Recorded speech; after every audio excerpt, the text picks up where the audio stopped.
Desde los orígenes de la civilización, el peor enemigo del hombre ha sido el hombre. No se ha conocido epidemia o catástrofe natural que haya causado tanta ruina y muerte como la que nos hemos causado los hombres a nosotros mismos. Las guerras, las tiranías y las dictaduras son las cicatrices humanas más vergonzosas de la historia de la civilización. Venezuela, el país más rico de América Latina, vive una desconcertante transformación política y social a partir de 1992. Un carismático caudillo militar fue el protagonista de este tiempo. Yo dificulto que hoy en verdad haya en Venezuela una persona que se acueste con hambre. Nos hemos dejado entrampar en caracterizar a los sistemas políticos por lo que dice el caudillo. No debe haber pobreza en Venezuela. Y para ello yo sigo comprometiendo mi vida. Nunca he visto un país que colapse completamente. Colapse desde el punto de vista económico, colapse desde el punto de vista social, colapse desde el punto de vista político, colapse en las instituciones. Tenemos que llegar a cero miseria, a cero pobreza en los próximos años. No es fácil.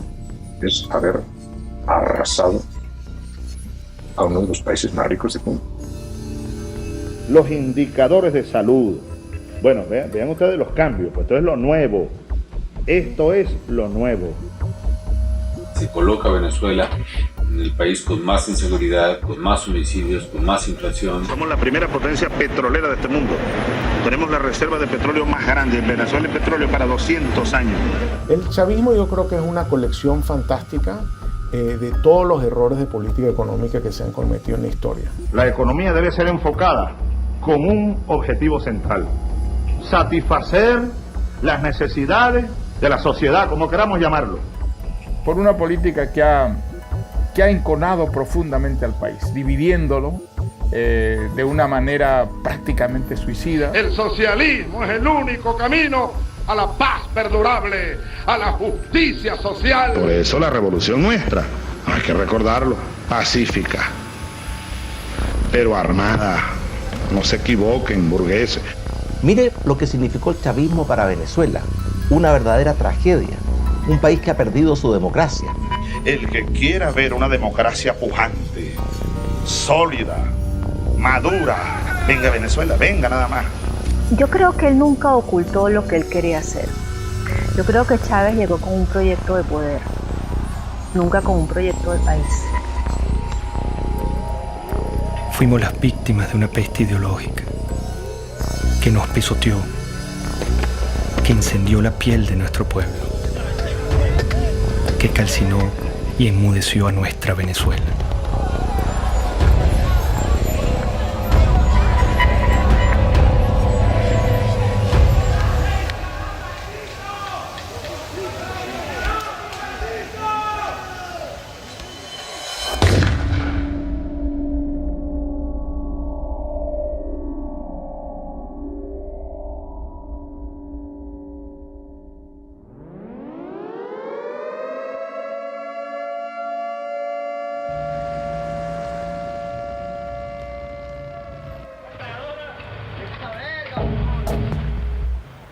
Al filo de la medianoche del 4 de febrero de 1992, Venezuela era sorprendida con un sangriento golpe de Estado. Un grupo de militares intentó asesinar al presidente Carlos Andrés Pérez para hacerse del poder. La ira militar latinoamericana se volvía a pronunciar. Compañeros, lamentablemente, por ahora, los objetivos que nos planteamos no fueron logrados en la ciudad capital. Es decir, nosotros acá en Caracas no logramos controlar el poder. Ese no fue su primer discurso. Su verdadero discurso lo había pronunciado horas antes con una refriega de balas y de tanques. Aquel militar había disparado su delirio de poder sobre la cabeza de Venezuela. Había herido de muerte a la democracia. Bueno, Chávez representó un retroceso para Venezuela. Seguramente la democracia venezolana era imperfecta y necesitaba muchas reformas. Creo que cuando termine esta pesadilla que vive Venezuela, habrá una comprensión cabal del desastre que significó el golpe de Estado. El golpe irrumpe por las ansias personales. Ellos argumentaron que había un problema social y que ellos venían a hacer justicia. Chávez, desde que entró a la Academia Militar, prácticamente planeó la insurgencia, desde que era teniente. Y siendo teniente coronel, que había planificado eso durante por lo menos 15 años, usó su cátedra en la escuela militar para preparar e infiltrar. Eso fue un plan armado durante muchísimos años. Yo lo conocí a las 5 de la mañana del 4 de febrero del 92, que ingresé al Palacio de Miraflores con el presidente Carlos Andrés Pérez y vi que todavía estaban limpiando la sangre en el piso de la entrada de la oficina del oficial que Chávez mandó a matar a Carlos Andrés Pérez. Atacaron con bazucas para tratar de matar a la esposa del presidente de Venezuela, a sus hijas y a sus nietos. Si él hubiera triunfado en el golpe, hubiera fusilado a Carlos Andrés Pérez y hubiera fusilado a su familia. Para él, la muerte ajena es un instrumento de lucha política.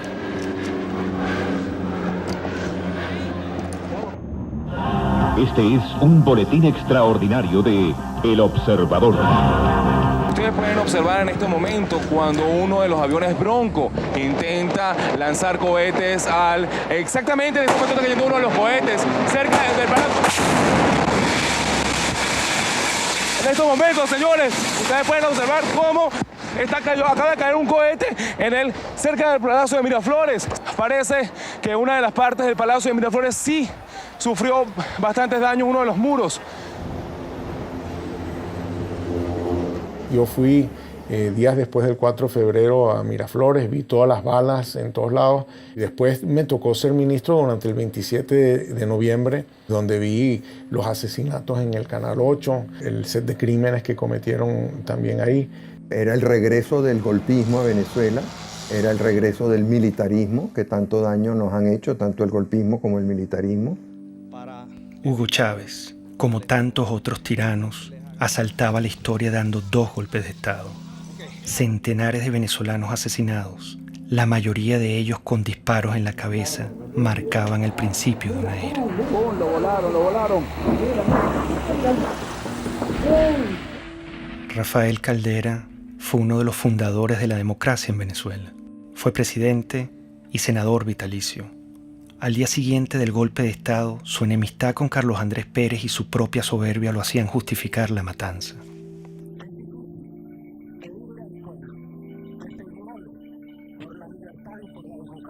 Su ambición de poder le daría un rol protagónico en el ascenso de Hugo Chávez. Irresponsablemente llegó a decir: «Debo confesar que el 4 de febrero Chávez me causó una excelente impresión como se la causó a todo el mundo. Aquellos segundos que usó Chávez en la televisión presentaron un hombre equilibrado, sensato». Lo cierto es que Hugo Chávez acababa de asesinar a centenares de venezolanos.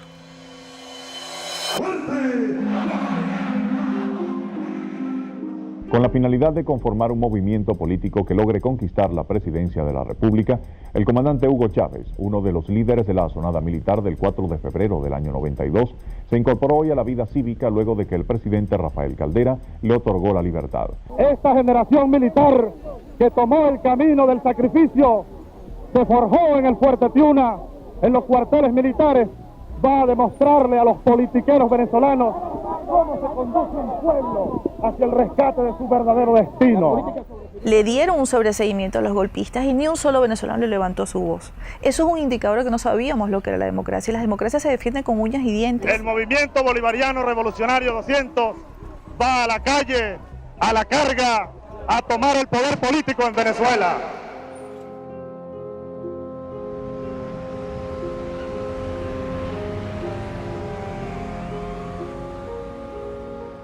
La democracia generó oportunidades, expectativas que implicaban un enorme desafío para las instituciones políticas y económicas y no se dio con la velocidad que estos millones de venezolanos que salían de la pobreza y que emergían en una vibrante clase media quería seguir ascendiendo y aspirando. Hugo Chávez entendió que había un pueblo muy desilusionado, que estaba harto de los políticos de siempre, que estaba harto de las oligarquías de siempre, que estaba harto de las élites de siempre. Puso en el centro de la conversación nacional a un grupo humano muy importante de los venezolanos que habían sido excluidos. El año que viene se ve esto horroroso y gracias a los gobernantes, que es lo que nos han llevado a este extremo.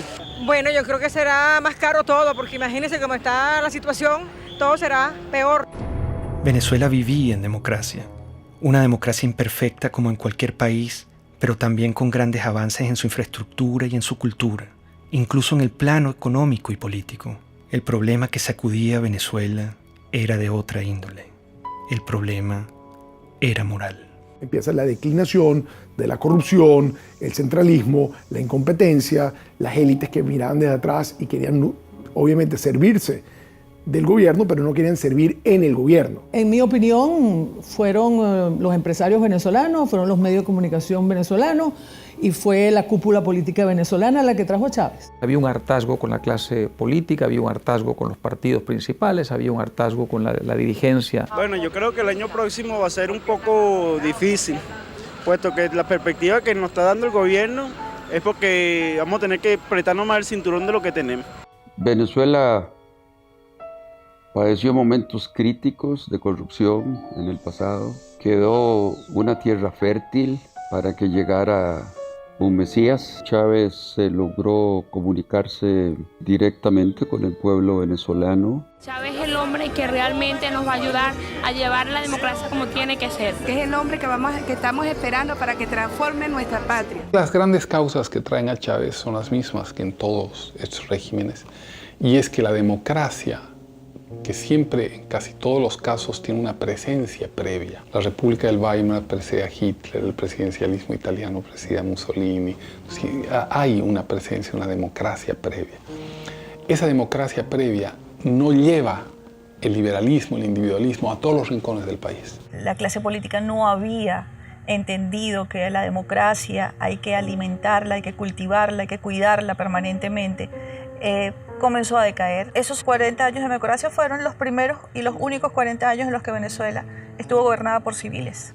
Un sistema democrático que logró una serie de avances de éxito para la población venezolana, pero en sus últimos años, yo diría en sus últimos 10, 15 años, empezó un debilitamiento. Y un debilitamiento que yo lo puedo identificar cuando empiezan los procesos de reelección presidencial. Eso castró el futuro y la modernización de la democracia al truncar las nuevas generaciones que pudieran ascender a dirigir las distintas organizaciones políticas. La gente se cansó. El chavismo llega, creo que por un desgaste de la clase política, sabiendo que en muchos de nuestros países lo que tuvimos durante muchos años fue el bipartidismo. Lo cual llevó a la gente en muchos países a buscar una solución distinta, un outsider, como decimos esto.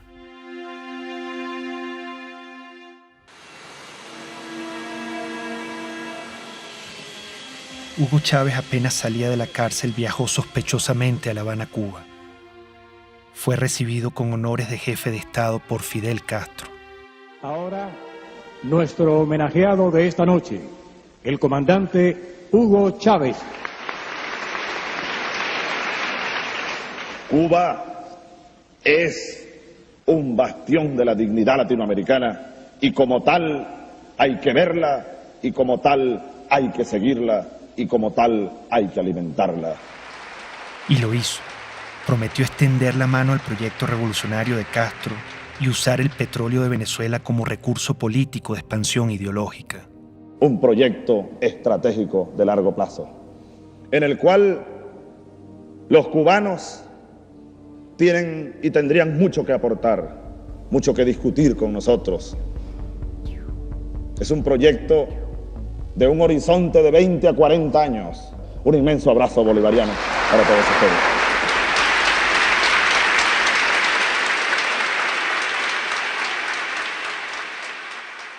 «20 años más tarde, todo estaba claro. Ese era el Chávez que no quisimos ver ni escuchar.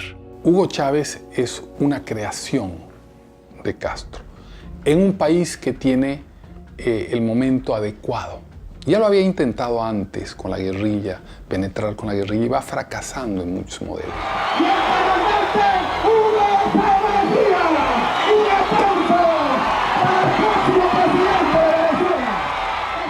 Llegó a Venezuela y se lanzó a la presidencia de la República.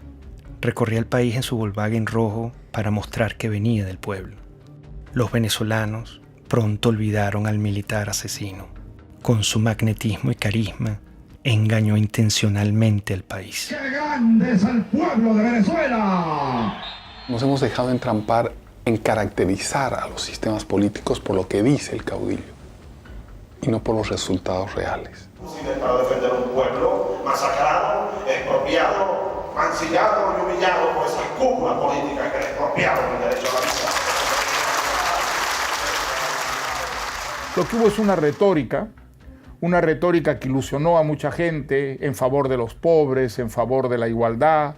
El populismo de Chávez es embelezador, sabe enamorar a la ciudadanía. Cuando Chávez se vuelve candidato presidencial, bueno, entonces él dice que él es un tipo muy moderado, que él no es socialista, que él no es comunista, que él no va a cerrar ningún medio de comunicación. Yo no soy socialista, no, yo creo que ya el mundo de hoy, la América Latina que viene, requiere un salto adelante. ¿Para usted Cuba es una dictadura o no es una dictadura? Sí, es una dictadura. Lo que Chávez proponía no era una cosa militar, él proponía una cosa democrática, un modelo basado en la tercera vía de Blair. Aquí hay un modelo de transición de 5 líneas. Yo te la dejo y espero pues las críticas y los aportes. Esa no es la tercera vía, esa es la vía venezolana. Pero la referencia de tercera vía es porque estamos buscando una economía humanista y un sistema político que sea democrático verdaderamente, que atienda al ser humano, Granier, que sea humanista, decimos. El presidente Carlos Andrés Pérez, a quien Chávez paradójicamente intentó asesinar en su golpe de Estado, advirtió la calamidad que se avecinaba. ¿Cuál es la tragedia que usted avisora si gana Chávez? Bueno, una dictadura. Y nosotros sabemos lo que es una dictadura. Aquí no hay ley, aquí no habrá derecho de expresión, aquí las cárceles se abrirán para quienes no estén de acuerdo con ese gobierno, no se le permitirá a nadie disentir, y todos los problemas que hoy vemos y que queremos acabar, los problemas de corrupción, los problemas del poder judicial, todos se harán más graves aún. Hugo Chávez Frías, 2.794.062 votos, 56.23%. Excelente, excelente, porque es la recuperación de los valores, es la recuperación de la dignidad también de la patria. Bueno, feliz, contento por el triunfo de nuestro comandante para que mejore nuestro país. Todo se ha consumado. Chávez. El militar traidor y asesino llegó al poder. ¿Cómo lo permitimos? ¿Estábamos tan mal como sociedad? ¿Qué nos pasó?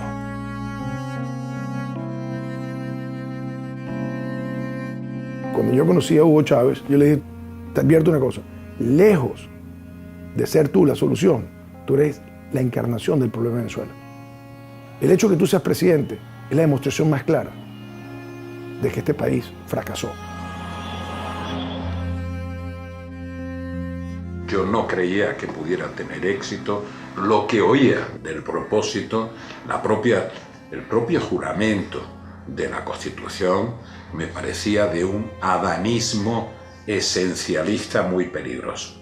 Te lo juro sobre esta moribunda Constitución, impulsaré las transformaciones democráticas necesarias para que la República Nueva tenga una carta magna adecuada a los nuevos tiempos, lo juro. Yo he sido siempre reformista, entonces todos los liquidacionistas me parecen que son ahistóricos, que van en contra de la historia, que crean lo que Malraux decía, revoluciones que son un día de fuego y 50 años de humo. Chávez se encuentra con una nación rota, malherida y rabiosa, presa fácil para un caudillo populista. Yo creo que Chávez era un personaje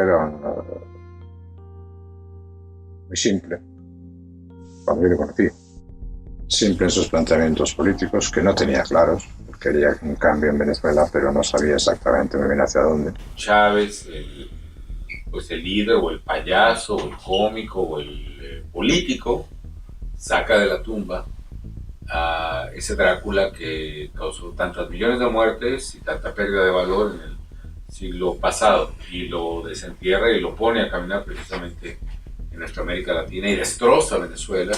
En México se dice que no hay pillo que no sea simpático. Y yo creo que Chávez es una perfecta descripción de eso.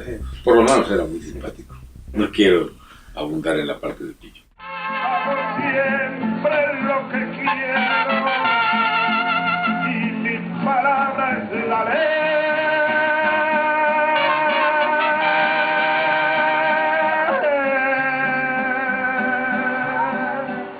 Sin duda, carismático. Muy venezolano, muy simpático. Un hombre carismático. Líder carismático. Pero sigo siendo Chávez. Es que los hombres carismáticos son muy peligrosos. Los hombres carismáticos han sido los grandes dictadores del mundo. La gente se conecta emocionalmente, no racionalmente, con ese personaje. Había en él atributos que ayudaron a hacer de él una figura populista muy lograda. Evidentemente había una capacidad oratoria o retórica, pero con un poder de seducción muy notable. Había en él también una lectura intuitiva, no creo que intelectual, pero sí intuitiva, de un amplio sector de la sociedad venezolana. Eso es muy importante en un caudillo. El idiota. Nosotros fuimos tan ingenuos, casi podría decir entre paréntesis tan idiotas, que pensamos que ya se había desaparecido ese personaje en los años 90. El idiota, con toda su mitología, con todo lo que... Resulta que el idiota reapareció enterito, exactamente con todos los dogmas. Somos pobres porque los países ricos nos explotan, porque nos pagan mal nuestras materias primas y se enriquecen. Somos pobres por la oligarquía, toda esa tontería. El capitalismo siembra odio. En el capitalismo impera el odio. Fue evidente de un inicio democrático a cómo se fue separando ideológicamente, cómo se fue convirtiendo en una propuesta que no es ni siquiera de sustento ideológico, sino populismo puro, afán de poder, de controlar, de tener, de dominar, de mandar.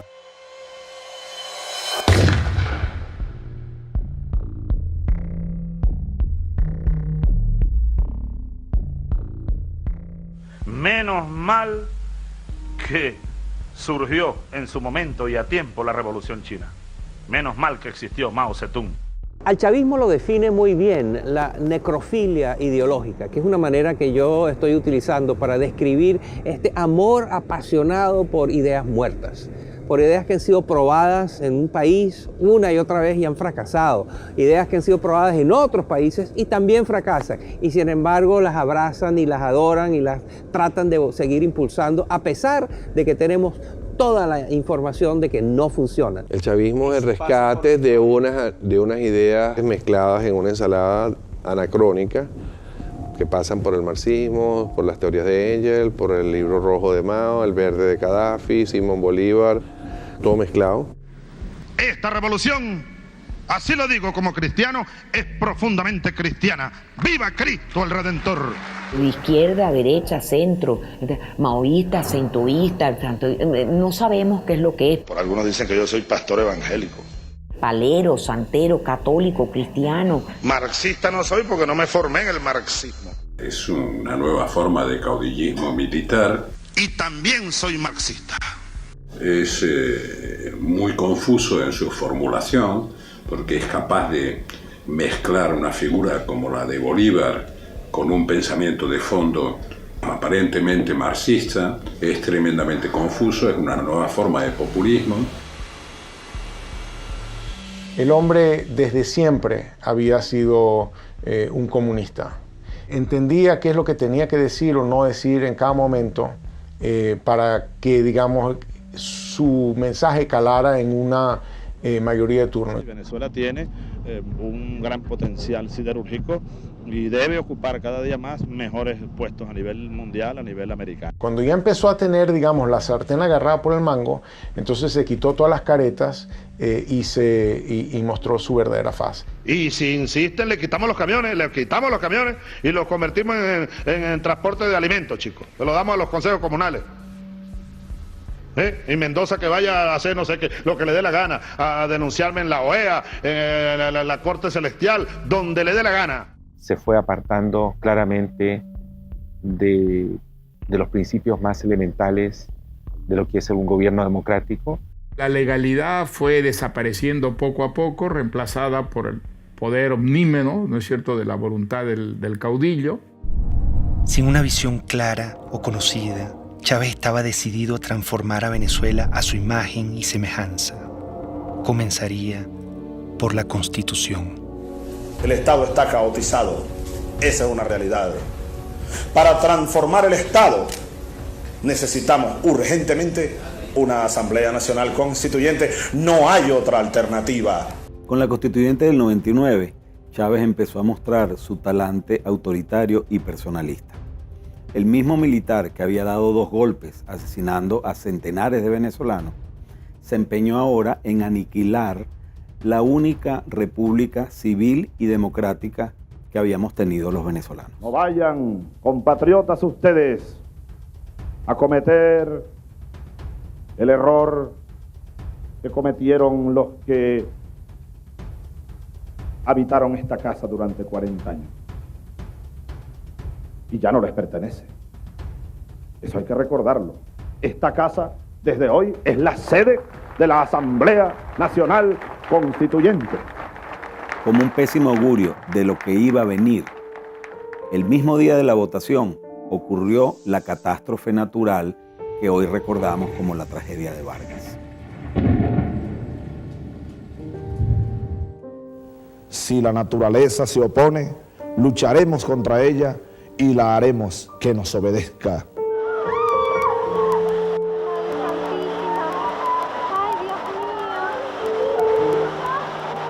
Ha nacido la República Bolivariana de Venezuela.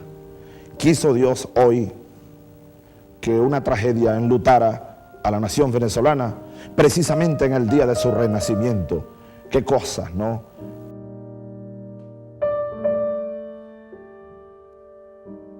El drama que se vive en el estado Vargas es definitivamente inarrable. No se conoce las personas que perdieron la vida en esta implacable tragedia natural.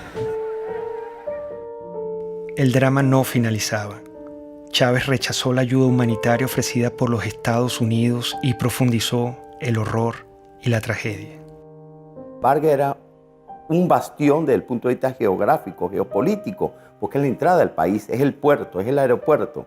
Y si se sembraba una recuperación por la vía estadounidense, pues yo iba a ser la imagen más notoria de lo que implicaba la recuperación de Vargas.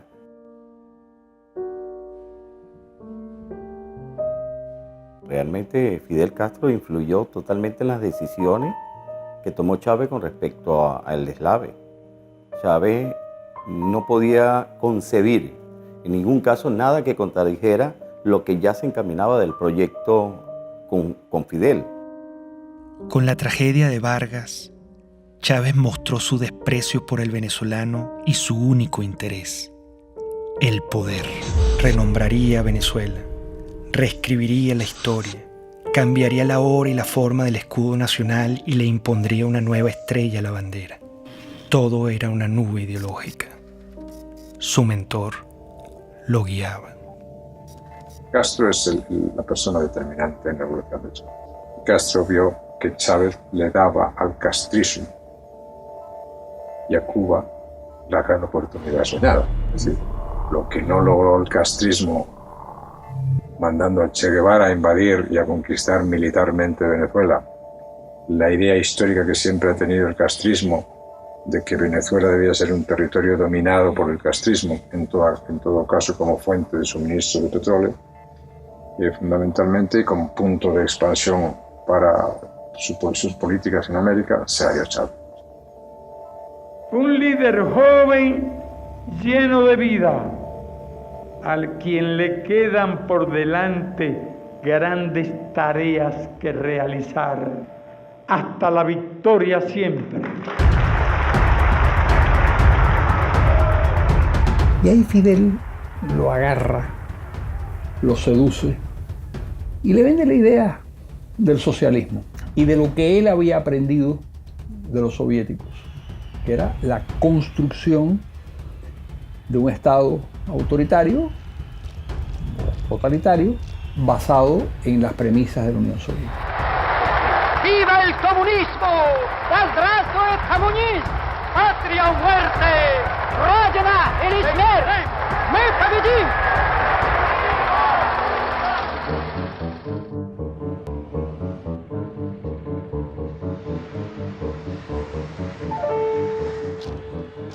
Venezuela se vestía de verde oliva, se convertía en un cuartel.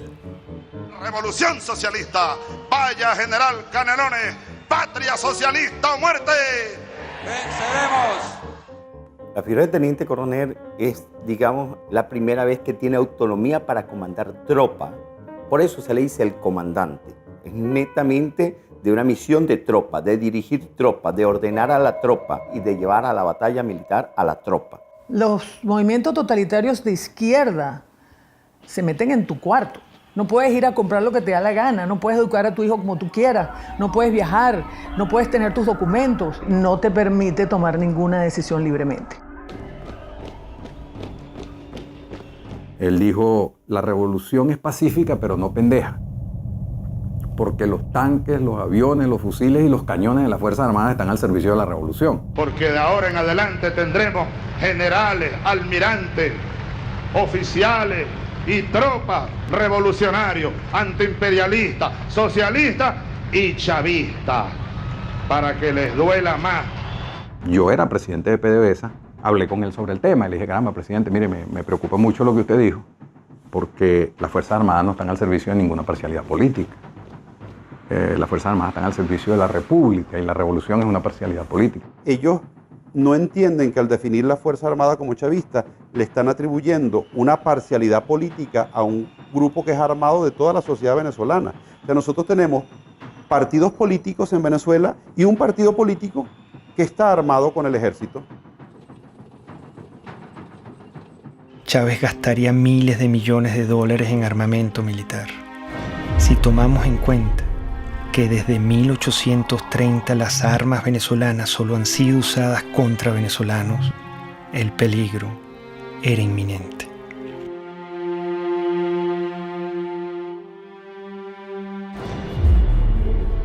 El precio del petróleo, cerca de $100 el barril. Desde nuestro punto de vista es un precio justo. Ya a los 7 meses, 8 meses de Chávez, el petróleo sube y ese es el gran factor que utiliza él para poder irradiar su revolución. Un barril de petróleo que pasa de $8 a $150 y que permitió entonces comprar todas las complicidades dentro y fuera del país. Estos irresponsables, porque fueron unas personas sin ningún control, empezaron a utilizar ese dinero para adquirir poder político internacional y poder político nacional, lograron una combinación en la cual de una u otra manera tenían al pueblo contento. Con la subida de los precios del petróleo, la primera institución comprada o más bien secuestrada sería el sistema electoral, acción encubierta y determinante para consolidar su poder. Nosotros, todos los rectores del Consejo Nacional Electoral, estamos constitucionalmente en la obligación de defender a la institución. La primera jugada maestra fue en el sistema electoral. Pusieron al frente del Consejo Electoral a Jorge Rodríguez, un psiquiatra experto en manipulación de masas y en manipulación de la verdad. A partir de entonces, nunca más en Venezuela hubo una elección libre y transparente como se conoce en las democracias del mundo entero.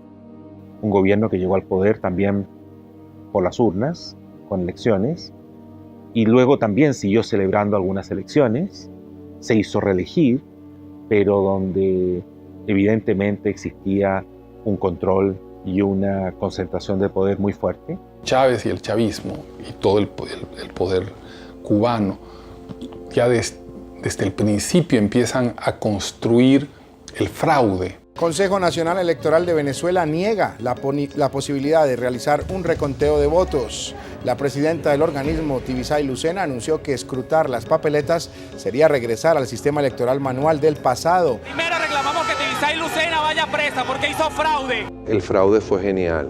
La forma como lo armaron fue genial.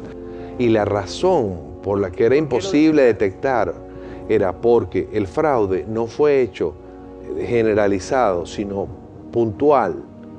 Cada mesa tenía una forma de hacer el fraude en esa mesa. Uno no puede esperar nada de un régimen que lo controla todo y poner tus esperanzas en lo electoral.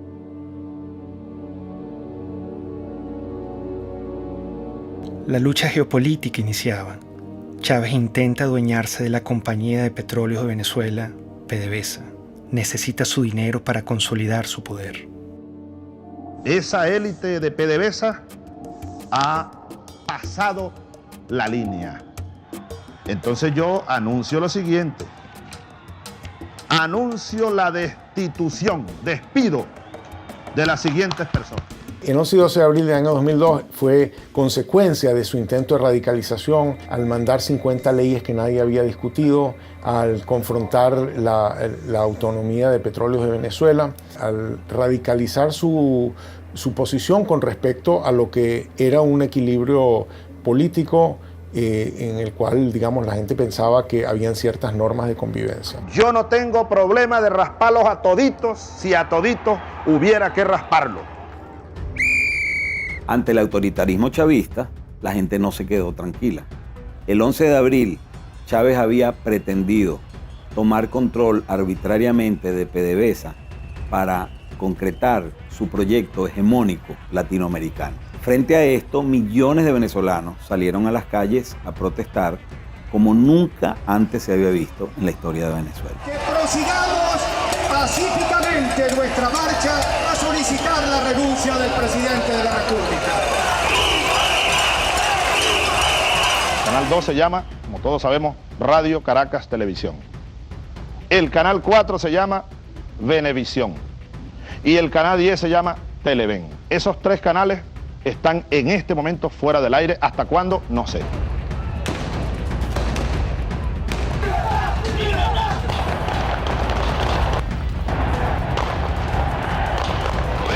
La aplicación del plan Ávila.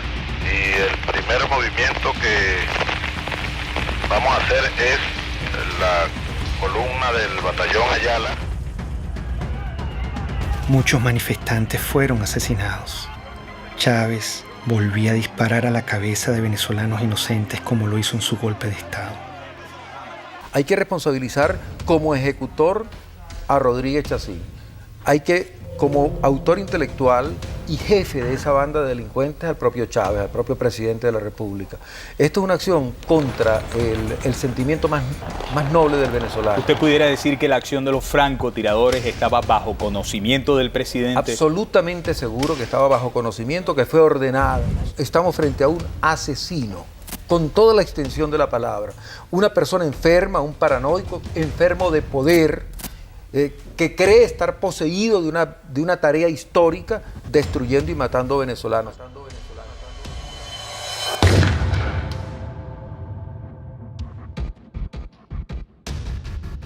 La certeza de que el país estaba encaminado hacia los peores pasos posibles me llegó el 11 de abril de 2002, porque era un país en el que el odio, el resentimiento y la violencia se habían enseñoreado ya, y se habían enseñoreado desde el poder contra la ciudadanía. Y esto va sobre todo a los empresarios nacionales, los productores nacionales. Algunos andan metiéndoles miedo que si yo les voy a quitar la tierra que tienen, las vaquitas que tienen, no les vamos a quitar nada, les vamos a dar. En Venezuela murió el productor agropecuario Franklin Brito, quien se encontraba en huelga de hambre por defender sus tierras en el estado de Bolívar. En todo momento el Estado venezolano utilizó todo el poder del gobierno para torturar a mi papá, para mantenerlo preso en un hospital militar. Mi papá ya iba a cumplir 9 meses en un hospital militar contra su voluntad. Chávez inicia un circo de expropiaciones y asaltos a la propiedad privada. En aquella casita que está allá vivió Bolívar recién casado. Esa casita que se ve ahí con 2 balcones. Y ahí lo que están en unos negocios, exprópiese. Él expropia y no produce y además quiebra a los que están produciendo. Si tratan de parar la producción, les expropio todas las plantas de procesamiento de arroz. Se las expropio, no tengo problema. No crean que les voy a pagar con dinero contante insonante. Si Chávez sobrevolaba en helicóptero una zona agrícola y Chávez se asomaba a la ventana y decía, ¿de quién son esas tierras que están ahí? Están bien buenas esas tierras. Bueno, al día siguiente esas tierras estaban expropiadas. Entonces ahora yo les digo, yo estoy interesado en comprar y vamos a nacionalizar el Banco de Venezuela. Empieza a hacerse el estado de la banca, de seguros, de industrias, sobre todo industrias de alimentos. Las va destruyendo y deja al pueblo de Venezuela sin comida, con el cuento de que el empresario es un hereje, que no tiene virtudes. O sea, vuelve a un discurso muy, muy antiguo, maniqueo, de buenos y malos. Que están explotando a la clase media sobre todo. Porque ellos, los privados, casi no construyen viviendas para el pueblo. No, ellos siempre hacen es viviendas de alto costo para la clase media y la exprimen a la clase media, la exprimen. Cuando yo veo que Hugo Chávez Frías dice que comenzaría el proceso de expropiación, ya lo habían hecho con algunas empresas, y que había que atacar la empresa privada, y dije, ay, ¿qué es esto? Cambió el rumbo totalmente, pero el Hugo Chávez del 2000, del 98, ese no era el Hugo Chávez Frías, y ahí están todos millones de venezolanos, creímos en una esperanza. Esa esperanza se sepultó porque yo lo viví en carne propia. El daño económico que se le ha causado a la sociedad venezolana, que podría ser hoy día uno de los países más prósperos del mundo, después de haber tenido el boom de los precios del petróleo. Y sin embargo es un país que está arruinado, con un crecimiento negativo gigantesco, con desabastecimiento, con pobreza, con angustia, con desesperanza. Frente al atropello, una mujer lo encaró. Por favor. ¿Cómo puede usted hablar de que respeta al sector privado en Venezuela cuando se ha dedicado a expropiar, que es robar? Este es el momento de darle respuestas al país, a las más de 180.000 madres y mujeres que en estos 13 años han perdido a sus hijos, a sus esposos, a sus padres, y a los cuales no se les ha hecho justicia. Esto es lo que yo hablé desde el fondo de mi alma, del corazón, del estómago. Yo estaba hablando por eso, por las más de 100.000 mujeres que han perdido un ser querido y que nunca le han ni siquiera pedido perdón o dado el pésame, de las amas de casa que ya se peleaban por un litro de leche. Es lo peor que ha pasado porque antes uno no estaba así. Uno tiene que hacer cola para comprar pañales, para comprar leche, para comprar comida. Uno aguanta hambre, pero como uno le dice a un bebé que no puede comer, todo se va en comida.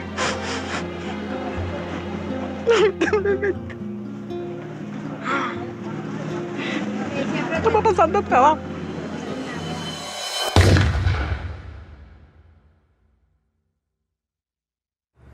Esta gente todo lo que ha hecho es irracional.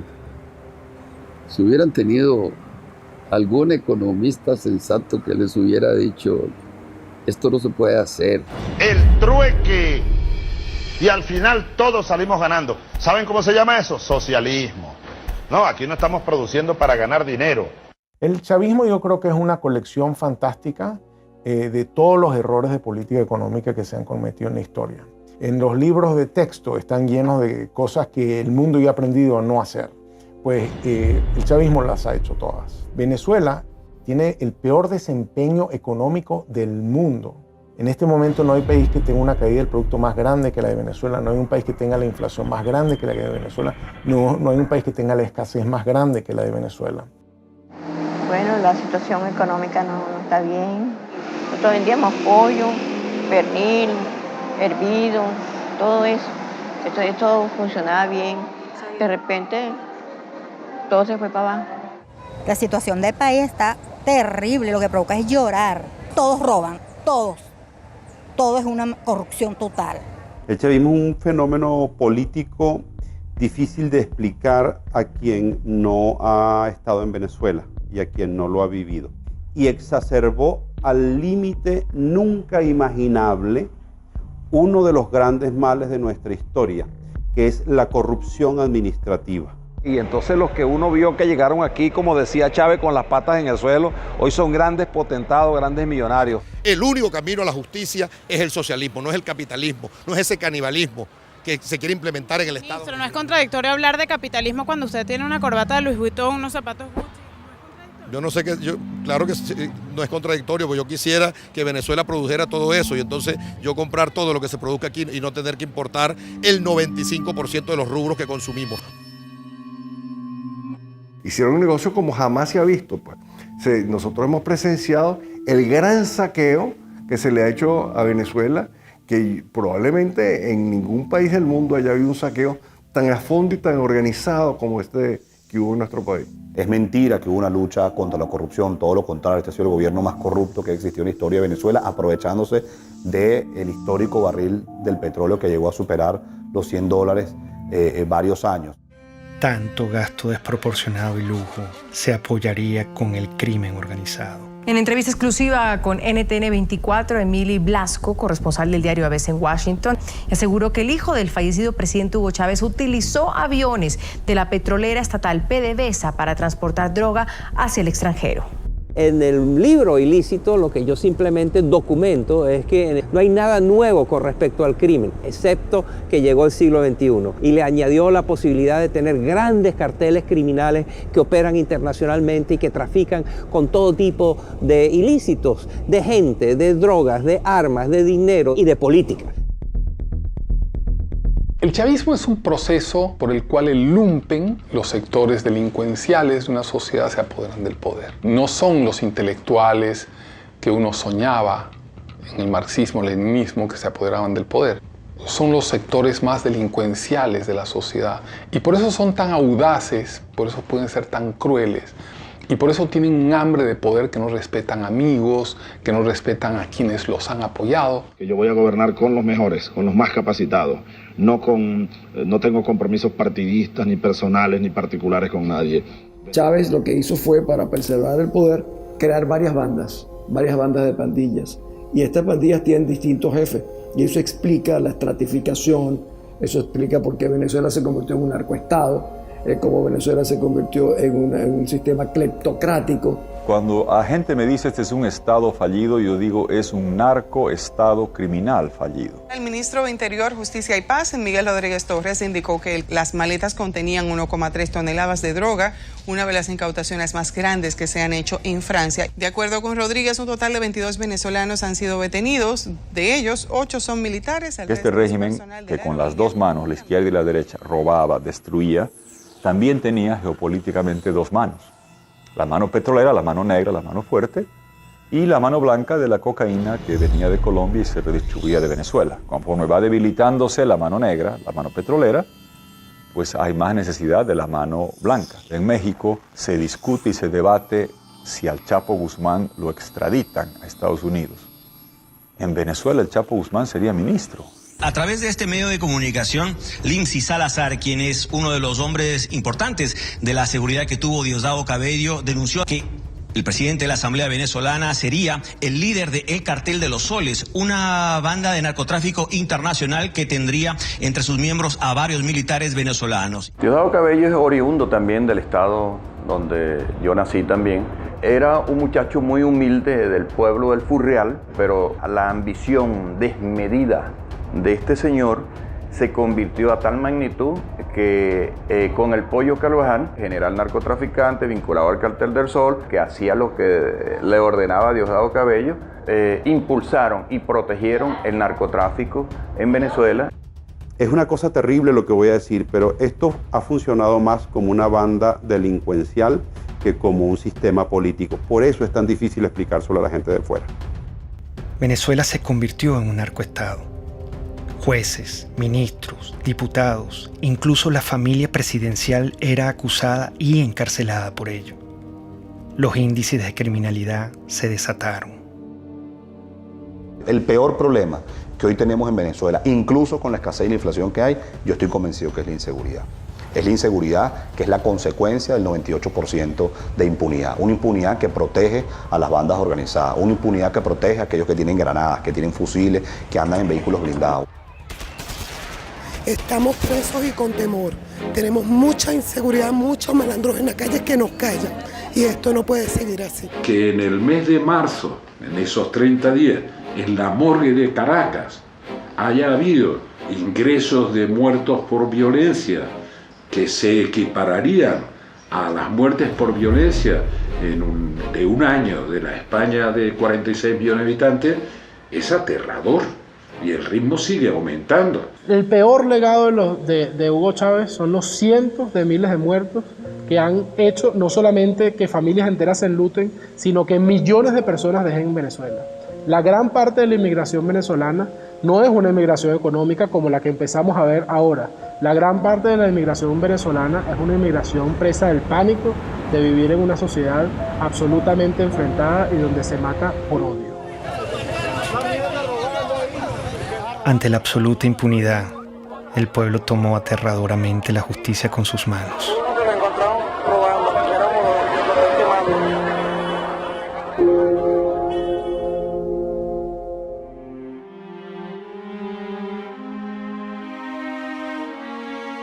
En la lógica totalitaria no existen argumentos, existen posiciones e intereses. Y está la revolución y lo que le conviene a la revolución, y están los enemigos de la revolución y lo que le conviene a los enemigos de la revolución.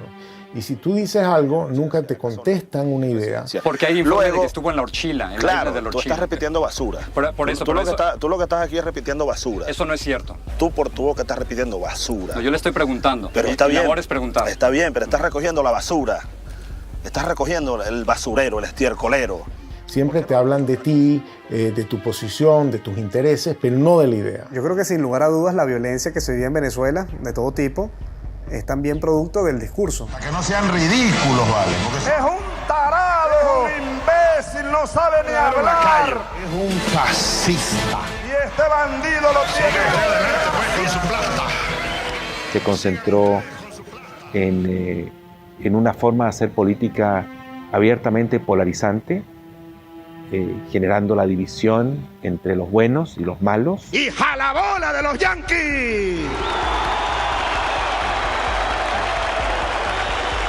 ¡El candidato jalabola!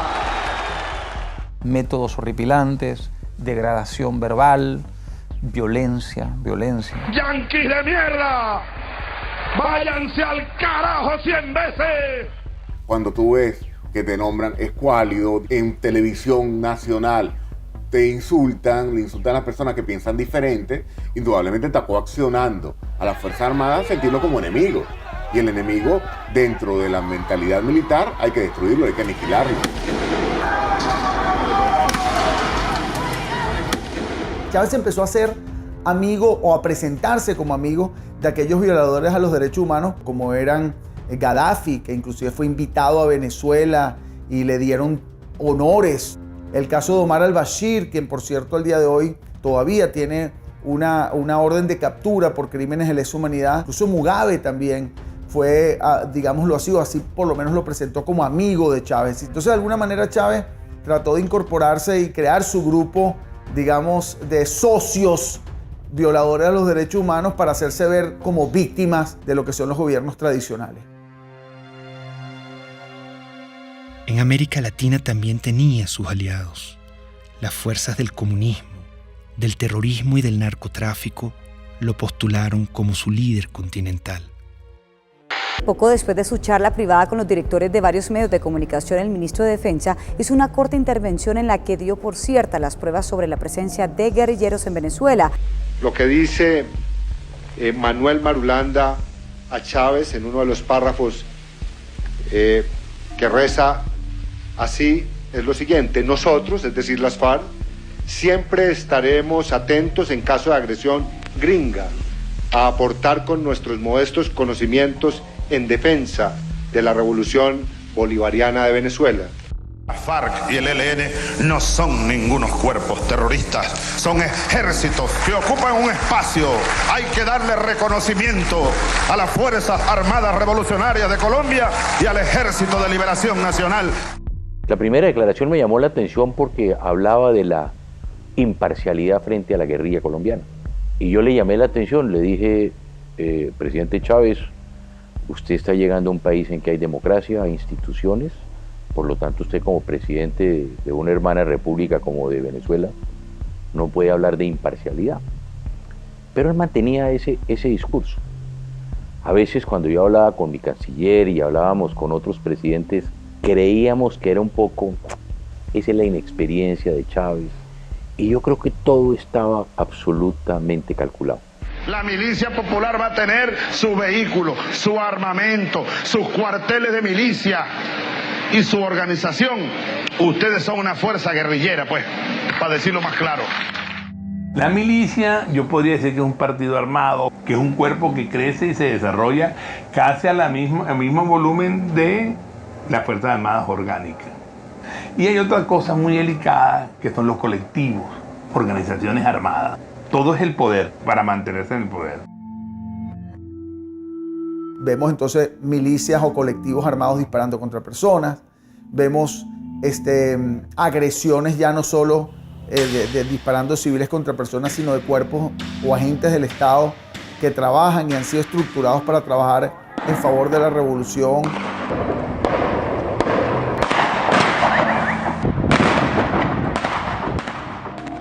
Se dispuso a controlar hasta la última conciencia. No quería críticas. La libertad de expresión también debía ser pisoteada. Hay un señor por ahí, de esos representantes de la oligarquía, que quería ser presidente de la oligarquía.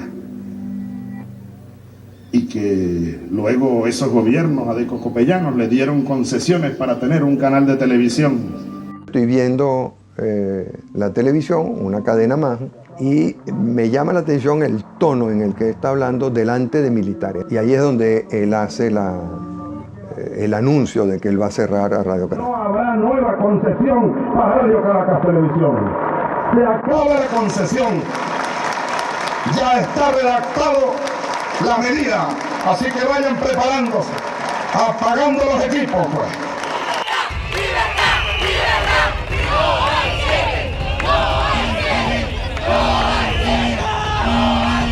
La idea no es el cierre de los canales de comunicación, es más apertura, la fuerza de las ideas y el apoyo a la democracia del pluralismo. Pero no nos van a cerrar la conciencia y nos van a cerrar el corazón. El presidente Hugo Chávez ratificó que este domingo a medianoche sacará del aire a la cadena Radio Caracas Televisión, una medida criticada internacionalmente como un acto de censura. La única forma en que la concesión no termine es que el domingo 27 a medianoche Hugo Chávez no sea presidente de Venezuela. En el fondo era querer controlar los medios de comunicación, que eso fue lo que lo llevó a diseñar esta cosa de la hegemonía comunicacional y ir cerrando la libertad de expresión hasta que queda un pequeño espacio.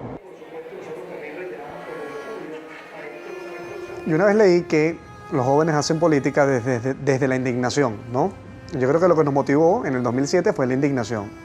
Es como que vimos que se metieron en nuestra casa, te apagaron la televisión, ese momento fue muy dramático cuando se acabó la señal, fue algo que se metió en la vida de uno, no era tanto si Chávez era popular o no, sino que era ilegal y era inmoral y estaba malo y era inaceptable que decidieran por ti. No podemos ser ajenos a lo que pasa en el país, no podemos vivir en un cuadrito, libertad de expresión y estamos en la calle. Me motivó a mí en 2007, o lo que me llevó a dar un paso al frente para colocarme en la vanguardia fue especialmente la libertad de expresión y muy específicamente el cierre de RCTV.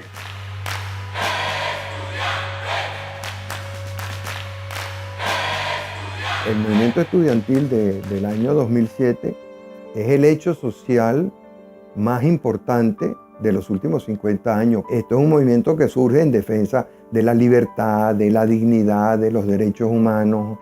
Y lo que ellos están diciéndole al país y a Chávez, en cierta forma, es: no, señor, tú eres mi pasado. No me gusta este presente y voy a pelear por un mejor futuro. Soñamos con un país donde podamos ser tomados en cuenta sin tener que estar uniformados. Eso fue un punto de quiebre, porque los estudiantes salimos de las aulas a la calle.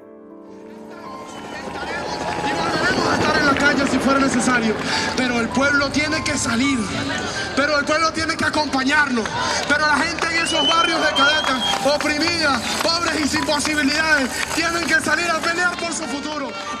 Somos unos jóvenes que apenas con 21, 22, 20 años de edad salimos con nuestras manos blancas de manera creativa, irreverente, con mucho espíritu desafiante en las calles, pero siempre de manera no violenta.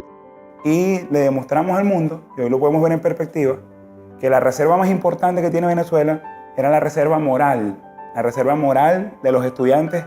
Ese movimiento estudiantil logró generar pasión, esperanza, energía, fe en la gente que sí se podía. Pese al surgimiento del movimiento estudiantil, Chávez siguió su proyecto hegemónico. Decidió transformar la Constitución para poder eternizarse en el poder y convertir a Venezuela en un comunismo a la cubana. Hugo Chávez en el año 2007 lanzó una reforma constitucional que no planteaba sino la destrucción del Estado liberal venezolano. Aceptamos el reto electoral, organizar a millones de venezolanos, defender esos votos y ganar. La única forma que ese día, que la noche del 2 de diciembre, no estuviéramos dispuestos a respetar, a hacer respetar la voluntad popular, era que nos mataran. Por eso el gobierno se echó para atrás y no se robó la elección del 2007. La opción del no, 4.504.354 con un 50.70%.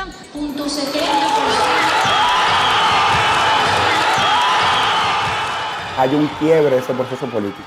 El presidente Chávez lo obligan a reconocer la victoria del movimiento estudiantil y de Venezuela y cataloga esa victoria como una victoria de mierda. Es una victoria de mierda. Y la nuestra, llámenla derrota, llámenla, pero es de coraje, es de valor, es de dignidad. Ese movimiento estudiantil le originó nada más y nada menos que la única derrota que tuvo Hugo Chávez, la única derrota que se llevó a la tumba el 2 de diciembre de 2007, cuando se frenó la reforma constitucional. Creo que es allí donde empieza la debacle de Hugo Chávez y que culmina, por supuesto, en lo que hoy tenemos, que es el desastre absoluto. La derrota frente al movimiento estudiantil radicalizó sus políticas de persecución contra la oposición. Convirtió en enemigo a todo aquel que no se le doblegaba. Y yo lo acuso ante el pueblo y ante el mundo por golpista y por fascista. Tú te das cuenta de que en el patrón hay sistematicidad que empieza por la estigmatización criminal, la señalización de una persona como un criminal. Compadre, vamos a ver quién va preso primero, desgraciado, si tú o yo. Hasta su eventual encarcelación, su persecución y su neutralización a través del uso del sistema judicial. Tenemos el caso emblemático de María Lourdes Afiuni, una persona que por ser juez y por cumplir con sus funciones fue individualizada como enemigo expresamente por el presidente Hugo Chávez Frías. Entonces habrá que meterle pena máxima a esta jueza y a los que hagan eso, 30 años de prisión. Eso crea un efecto intimidatorio de escalada, un efecto dominó ante todos los jueces, porque ningún juez pues hoy día en Venezuela va a tomar una decisión contraria al gobierno porque sabe que va a ir preso y además en el caso de la jueza Afiuni hasta abusada sexualmente. El poder se estaba empezando a servir, estaba empezando a utilizar a las autoridades del sistema judicial, a las autoridades del sistema penal, a las policías, a la fiscalía, como armas de persecución por motivos políticos.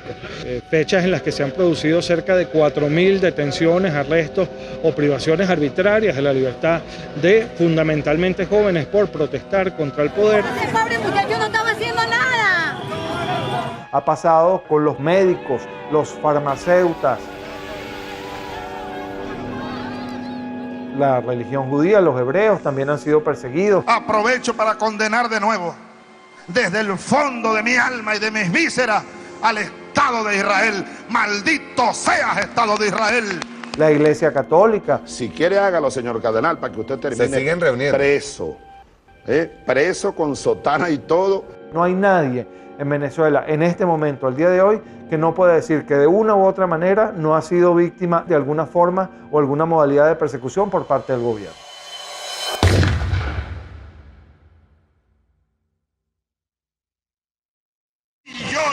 discurso de contrarrevolucionario y hay que barrerlo del mapa político venezolano. Oye, me acusaban de todo lo que le acusaban. Pueden acusar a una persona contra el gobierno, conspiración, asociación para delinquir, terrorismo, financiamiento al terrorismo. Tú estás allí simple y llanamente porque piensas diferente. Simple porque te conviertes en una amenaza. Y al convertirte en una amenaza eres su enemigo. Y al convertirse en su enemigo te tienen que aniquilar, bien sea moralmente o hasta físicamente. Esta lucha, hermanas y hermanos, es por todo el pueblo de Venezuela, que hoy está sufriendo cola, está sufriendo escasez. Los jóvenes no tienen empleo, no tienen futuro por un modelo equivocado. Leopoldo es un servidor público que ama lo que hace, que es servir a la gente. Hoy está encerrado precisamente por eso, porque es bueno. Este gobierno lo que ha hecho es perseguir y dividir a los buenos. Persiguen lo que funciona, dañan lo que funciona, lo que es el verdadero venezolano. Primera autoridad civil es Antonio Ledesma en Caracas. Y se presenten 120 y tantos hombres que el modo como se llevan a Antonio Ledesma es para hacer una película. El ejercicio del terror como mecanismo de poder. ¿Por qué está Leopoldo López preso? ¿Por qué está preso Antonio Ledesma? ¿Por qué? Porque el mensaje que transmite la revolución es muy claro. El líder político que ordene una movilización de calle, no importa lo que sea, va preso. Que la comunidad internacional se pronuncia diciendo que eso es inconstitucional, que viola los derechos humanos. Está bien, ¿cuál es el problema? Esa es parte de la receta definida. Si te tienes que quedar aislado, te quedas aislado. ¿Cuál es el problema? Doy la orden de una vez, señor ministro de Defensa, ministro de Interior y los jefes de la policía. Me le echan gas del bueno y me lo meten preso.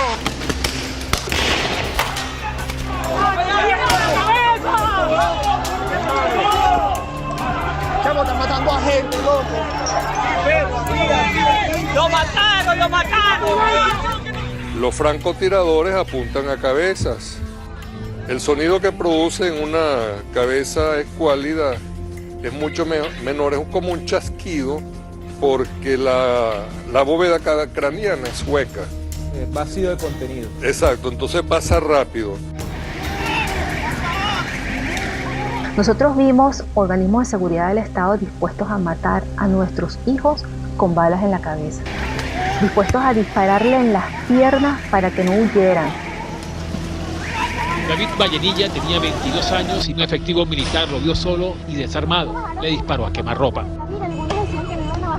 David cae al suelo y recibe una segunda descarga. Como puede, se levanta y da unos pasos, los últimos de su vida. Su cuerpo fue despedido con las letras del himno nacional, cantado por sus compañeros cuando era trasladado a la morgue.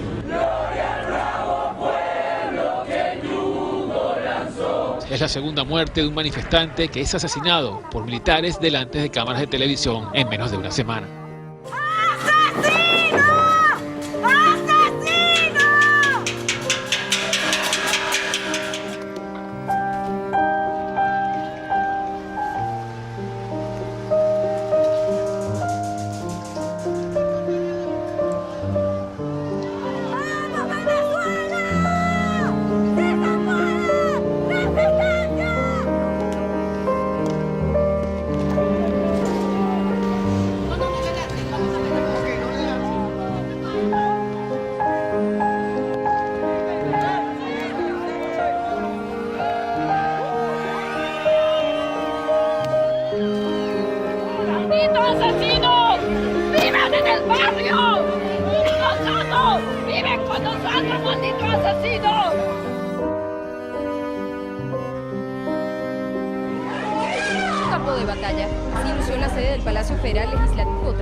En la conmemoración de nuestra independencia, intentaron asesinarnos.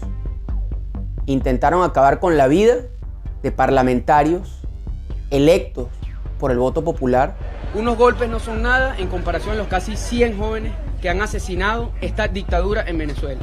Nosotros, los diputados, si exigimos sacrificio, debemos estar dispuestos al sacrificio.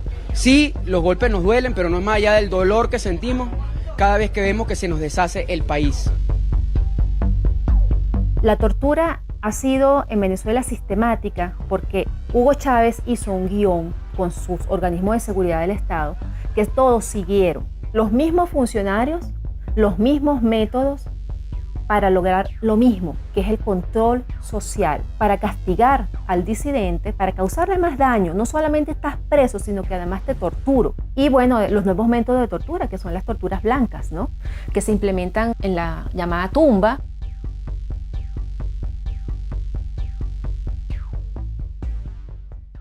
Sí, fui torturado.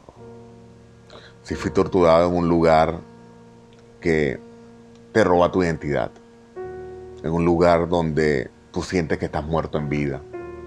Donde el frío te hiela hasta los huesos. Donde tú ves una pared blanca 24 horas al día. Donde la luz está encendida y no te permite dormir correctamente. Donde el silencio impera. Donde te sientes sin esperanza. Donde la comida te llega fría, que tienes que comer con las manos. Donde tus gritos nadie lo escucha. Donde tu dolor nadie lo siente. Es estar enterrado vivo, Gustavo. Independientemente de los precios del petróleo, el gobierno garantiza al pueblo venezolano todos los recursos necesarios para lo que resta del año y continuar impulsando el desarrollo integral, el desarrollo económico. Terminado ese superciclo de precios, se acabó el socialismo del siglo XXI. Es decir, esa ilusión de que la gente puede vivir de unos buenos burócratas y que esos buenos burócratas, repartiendo eficazmente los panes entre la sociedad, nos iban a hacer felices a todos. Pónganme el precio del petróleo, pónganmelo a cero y Venezuela no entra en crisis. Pónganmelo a cero. El precio de los commodities vino abajo y el petróleo caro y el gas caro dejó de ser el gran padrino de las dictaduras de izquierda de América Latina. La crueldad daba para más. Privaban de alimento y medicina a la población para someterla y controlarla. El chavismo es como para ellos. Si fuera para uno, todos tuviéramos comida. Yo le apuesto que esa gente toda tiene comida en su casa, porque estamos pasando hambre. Hay demasiada escasez de comida. Para mantenerse en el poder, el elemento táctico es la pobreza como instrumento de dominación política. O sea, mientras tú te mantengas en un estado de pobreza, te domino. Yo te convierto en una persona sin recursos, pero con esperanza. Todos los días nos engañan. El pollo de nosotros. ¿Cuándo compramos? El martes tenemos hambre. El pueblo tiene hambre. El primer problema para los más desfavorecidos es saber si, estando desde las 5 de la mañana en una cola, van a encontrar algo.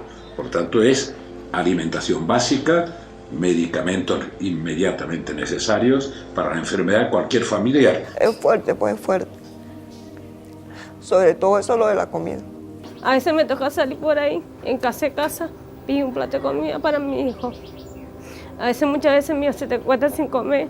A veces para medianoche, mamá mía, no tengo nada que darle. Que es una política, sin la menor duda, dirigida a reducir a una parte de la población a una situación de crisis humanitaria extraordinaria, que es el tema de la falta de alimentos, medicinas, equipos, etcétera, que podemos analizar. Largas colas y humillación marcaban al pueblo para que pudiera acceder a migajas de comida. Estamos cansados, chamo, de hacer cola, estamos cansados de esta mariquera todos los días. Los viejos, los jóvenes, mira, los bebés en pijama, ¿qué es esa vaina? En Venezuela se han importado alimentos para alimentar a 3 países del tamaño de nuestro país. A la canciller Rodríguez, que es una mentirosa, que le damos comida a 3 naciones. Si no hay comida para Venezuela, ¿cómo le vamos a dar a 3 naciones? Si un venezolano va a una farmacia hoy, 90% de escasez en medicamentos para la atención, 99% de escasez para medicamentos neurológicos para el Parkinson y las convulsiones, 70% de escasez en analgésicos y antipiréticos, 80% de escasez en antibióticos. Yo como médico jamás he visto una biopsia que diga usted tiene cáncer de derecha, usted tiene cáncer de izquierda. Son enfermedades a las cuales hay que darle atención, a las cuales el Estado está en obligación de atender y hoy lamentablemente no lo está haciendo, no está sucediendo. El problema de la salud venezolana no fue de plata, plata hubo. Se robaron todos los dólares y la gente se muere porque no hay medicinas y se muere porque no hay comida. ¿Dónde está eso? Se lo robaron. Es la impotencia de ver cómo la gente a mi alrededor se está muriendo por hambre, por falta de medicina, por oxígeno en un hospital. 18 años que un régimen, porque esto no lo puedo llamar yo gobierno, destrozó el país. Se olvidó del pueblo y se olvidó que ese pueblo los puso en el poder y se olvidó que ese pueblo tiene necesidades.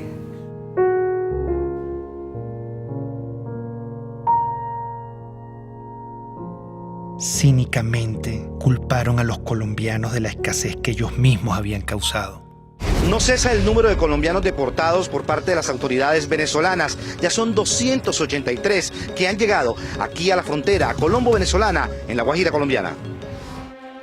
Es inimaginable lo que sucedió, es que estábamos viendo el holocausto. Cuando marcaban las casas, que era una casa que estaba revisada, o la R o la D, la R revisada y D revisada y demolerla, eso no se había vivido en América Latina. Y ver esos rasgos hoy en día, la persecución en esa semana, ver a los colombianos saliendo de Venezuela, era tanto igual o peor que ver a los de Siria o ver a los de Grecia en sus barcas o traspasando fronteras en Europa para buscar migrar hacia otros países. Cosas que nunca habían sucedido. Había un niño enfermo y el papá rogándole que lo dejara llevar al hospital y no lo dejaban y todo por ser colombianos. Yo no creo que eso sea justo que nos hayan sacado de allá así como unos perros, porque así fue como nos sacaron. No importa que andemos desnudos, no importa que no tengamos ni para comer. Aquí se trata de salvar la revolución. Las reformas que introdujo el comandante Chávez retrocedieron a Venezuela gradualmente hacia una dictadura en la que la libertad sufrió un terrible menoscabo. Con el chavismo, la libertad quedó despedazada. Todos los derechos humanos sin excepción fueron irrespetados y violados.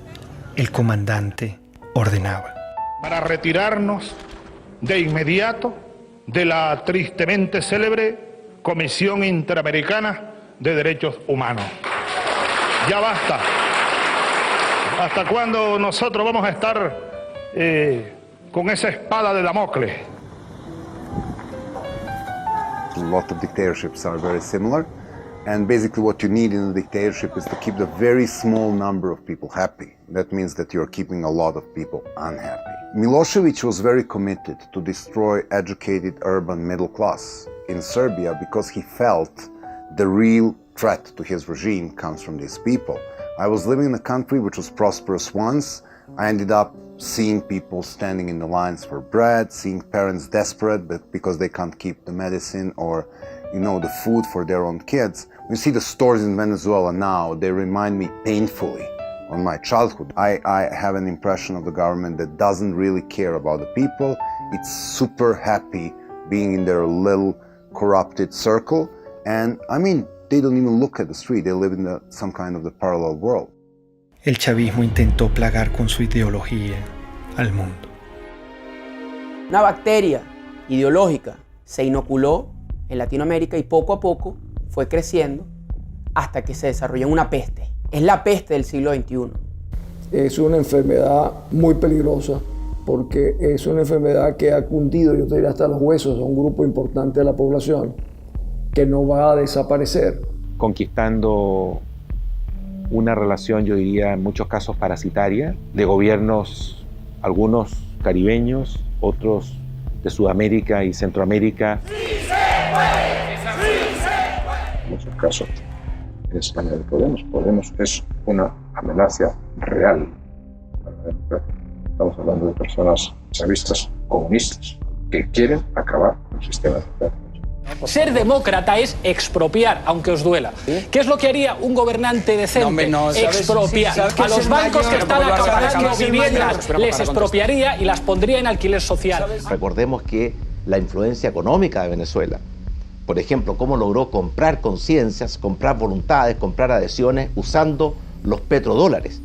Algo de eso hubo en Chile, pero afortunadamente no logró penetrar a la sociedad chilena. La sociedad chilena tiene muy claro que Venezuela es una tragedia. El que es chavista, no es que es like, o la mitad sí, la mitad no. Si eres chavista, chico, eres chavista, ¿vale? Si estás con Chávez, estás con Chávez. Si no estás contra Chávez. El chavismo se ve a sí mismo como la consagración de la salvación de Venezuela, como la segunda independencia.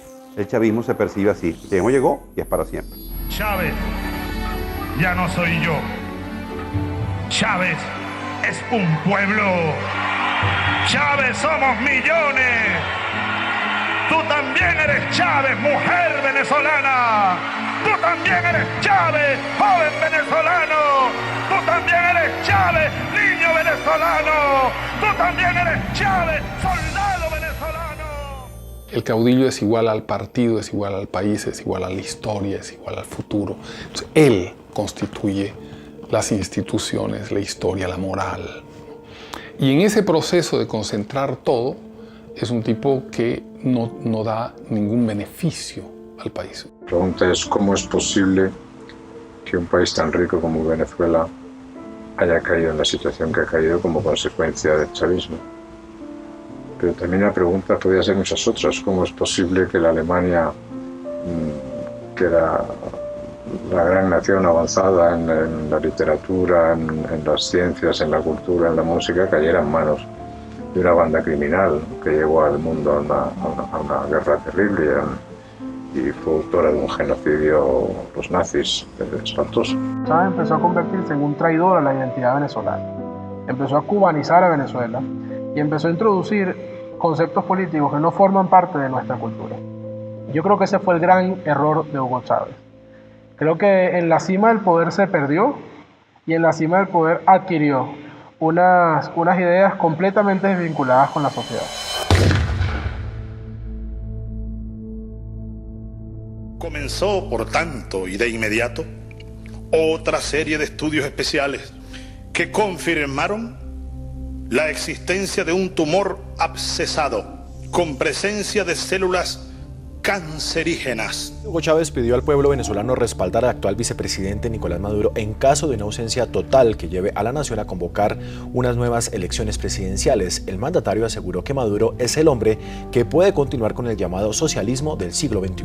Si algo ocurriera, repito, que me inhabilitara de alguna manera, mi opinión firme, plena como la luna llena, irrevocable, absoluta, total, ustedes elijan a Nicolás Maduro como presidente de la República Bolivariana de Venezuela.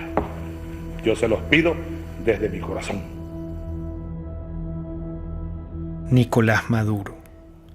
Su único atributo conocido fue que era su guardaespaldas, su chofer, su compañero más cercano e íntimo. Maduro, ¿quién es? Es un don nadie, no hay la pasión por Venezuela, solo tiene una encomienda del moribundo que le dijo: no me le aflojes a la revolución bolivariana. Me visitan las mariposas. Debe ser que me reconocen como un mariposón. Multiplicarnos, así como Cristo multiplicó los peces. Portugal y Venezuela, estamos en el mismo continente. Se ve que la influencia de los cubanos fue determinante. Maduro es el hombre formado por los cubanos, Maduro es el hombre cercano a los cubanos, y convencieron a Chávez, o Chávez se convenció de que ese era el sucesor y por eso lo nombraron. No pudieron nombrar a otro más competente, nombraron a alguien no tan competente por su cercanía con los cubanos. Recibimos la información más dura y trágica que podamos transmitir a nuestro pueblo. A las 4:25 de la tarde de hoy, 5 de marzo, ha fallecido el comandante presidente Hugo Chávez Frías.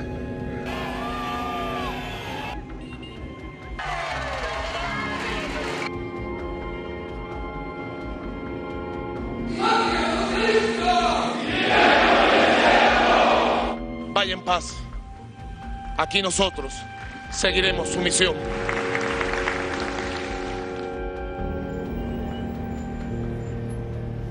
¿Qué legado dejó? Lo que dejó fue el país destrozado. Eso fue lo único que dejó él. Corrupción, hambre, violencia, división entre familias. Ese es el legado de ese señor. Esta es una de las 7 plagas que cayó en Venezuela. Lo peor que ha existido en este mundo. Lo peor, esa es la desgracia más grande que tiene Venezuela. Haber llegado a ese hombre, estamos peor porque hay más muertos todos los días, más delincuencia, más escasez. O sea, estamos peor que un país en guerra. Nunca he visto un país que colapse completamente, que se desmembre la familia venezolana. 2 millones de venezolanos se han ido del país en los últimos 3 años. 4.000 a 5.000 cruzan por día la frontera de Colombia en solución de continuidad permanente. Entonces, esa es la situación que vive hoy el país. No tiene nada que ver con la situación que vivía cuando Chávez asume el poder.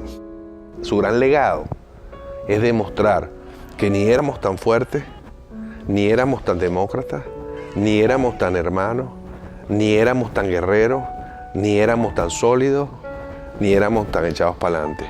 Que era fácil darle un empujón a eso, tirarlo todo por la borda y montarse sobre la gente. Nadie se puede imaginar que un país que no esté en guerra esté viviendo lo que está viviendo Venezuela. Ha destruido el sentimiento de pertenencia de los venezolanos como una unidad, como una ciudadanía compartida. ¡Estamos pasando hambre! ¿No puedes creer que esto sea justo, vale? El país cambió, la gente cambió, las miradas cambiaron. Ya tú en Venezuela no ves sonrisas, no ves alegría, ves indignación, ves frustración, ves miedo. Y eso lo vimos todos los días. Nos dañaron profundamente.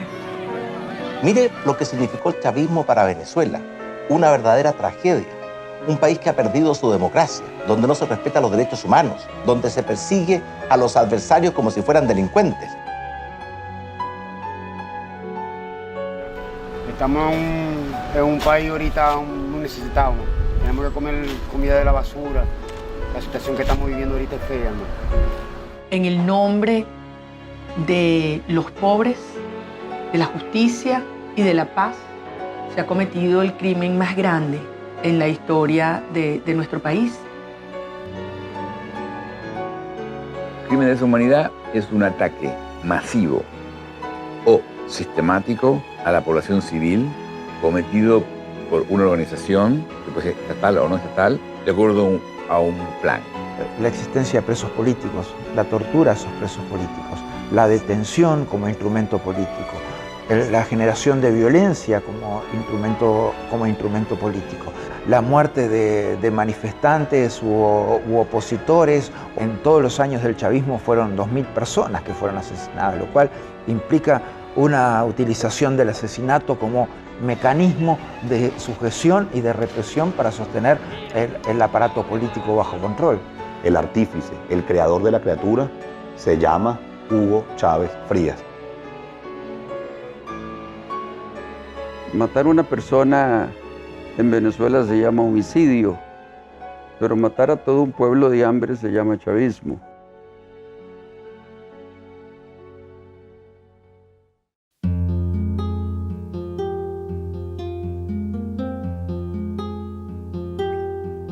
La única forma de inmunidad que existe contra la peste chavista es la conciencia.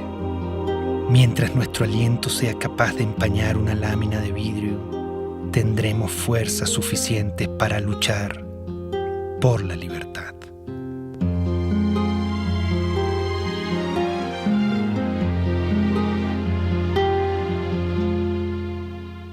El pensamiento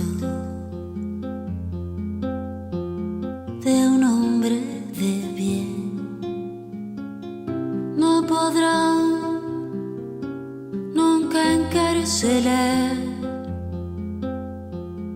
Es luz, es luz, es luz en la oscuridad.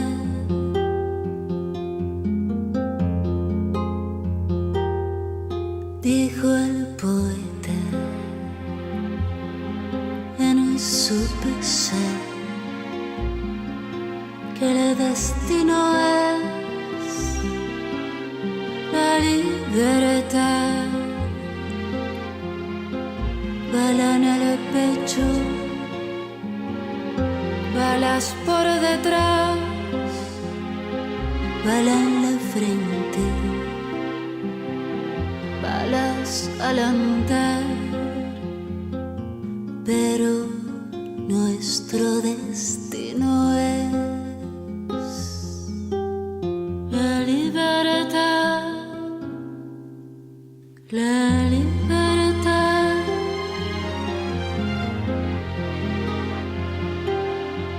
Todos los sueños de un hombre de bien no podrán nunca encarcelar. Son luz, son luz, son luz en la oscuridad. El poder tiene miedo de caer, pero caerá. Él caerá. El poder tiene miedo de caer, pero caerá. Ahí caerá. Nuestro destino es la libertad, la libertad. Luz es luz, es luz en la oscuridad.